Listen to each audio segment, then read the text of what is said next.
Hello dear kids, इस video में हम टाइम से रिलेटेड कुछ क्वेश्चंस को सॉल्व करेंगे। फर्स्ट क्वेश्चन हम देखते हैं। यहाँ पर हमें कुछ घड़ियाँ दी गई हैं जिनमें देखकर हमें टाइम बताना है। जैसे फर्स्ट पार्ट को हम देखते हैं, यहाँ पर लिखा है 11:15।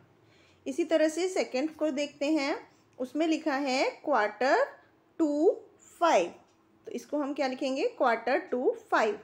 नेक्स्ट को क्या लिखेंगे? 11:45। इस तरह से हम बाकी की घड़ियों का भी टाइम लिखेंगे। इसके बाद सेकंड क्वेश्चन को हम देखते हैं। यहाँ पर हमें कुछ क्लॉक्स दी गई हैं जिसमें हमें टाइम बताना है। जैसे फर्स्ट वाला है, उसमें लिखा है 1:45। 2 बजने में 15 मिनट्स क्वार्टर पीरियड बाकी है, तो इसलिए उसको 1:45 लिखते हैं। इसी तरह से नेक्स्ट क्लॉक में 5:45, क्योंकि 6 बजने में क्वार्टर बाकी है।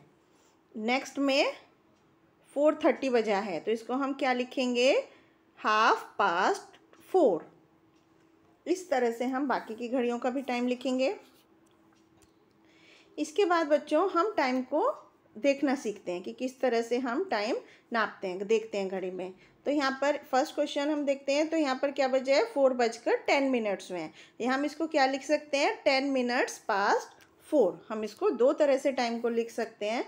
जैसे कि हम थर्ड वाली घड़ी देखते हैं, इसमें क्या लिखा है? 9:10 हुए हैं, तो हम इसको क्या लिखेंगे? 9:10। या हम क्या लिख सकते हैं? 10 मिनट्स पास्ट 9। इस तरह से भी हम इसको लिख सकते हैं। इसी तरह से हम बाकी की घड़ियों का भी टाइम लिख सकते हैं। एक और घड़ी का हम टाइम लिख के देखते हैं। यहाँ पर फोर्थ में यहाँ पर बजा है 5:05, तो 5:05 मिनट्स। तो हम इसको लिखते हैं 5 मिनट्स पास्ट 5। इस तरह से हम इनको लिखते हैं टाइम्स को। इसके बाद हम नेक्स्ट एक्सरसाइज देखते हैं। यहाँ पर फर्स्ट क्वेश्चन हमें देखते हैं, यहाँ पर हमें 1/4 टाइम बताना है। जैसे कि 1:45 हुआ है, फर्स्ट पार्ट को हम देखते हैं। तो 1:45 को हम कैसे लिखेंगे? छोटी सुई 1 और 2 के बीच में रहती है और बड़ी सुई 9 पे रहती है, तो इसको हम बोलते हैं 1:45 या 1/4.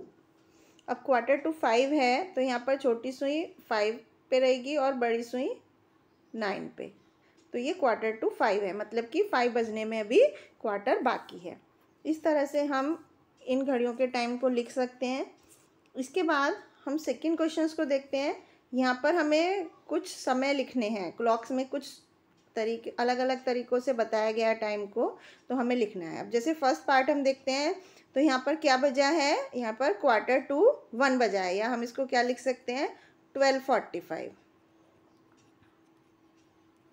या हम इसको क्या लिख सकते हैं? 1:45।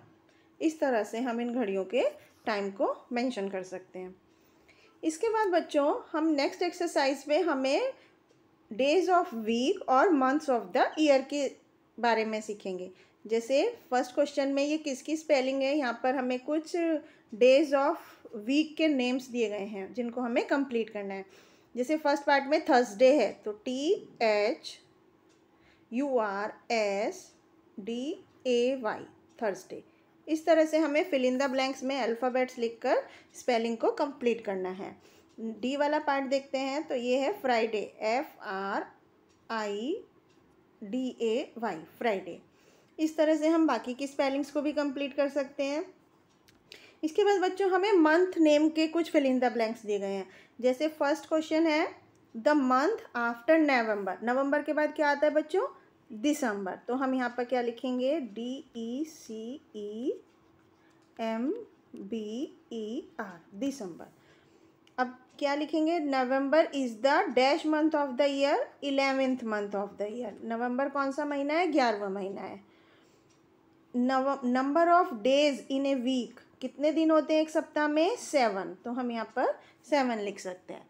इस तरह से बच्चों हमें इन क्वेश्चंस के आंसर देने हैं। इसके बाद हम नेक्स्ट क्वेश्चन देखते हैं। यहाँ पर हमें कुछ मंथ्स के नाम लिखने हैं जो कि जिस महीने में कोई फेस्टिवल आता है। अब जैसे इंडिपेंडेंस डे किस महीने में आता है? इंडिपेंडेंस डे बच्चों सब जानते हैं 15 अगस्त को आता है, तो ये अगस्त के महीने में आता है। इसी तरह से क्रिसमस डे कब आता है? 25 दिसंबर को आता है, तो ये किस महीने में हुआ? दिसंबर में।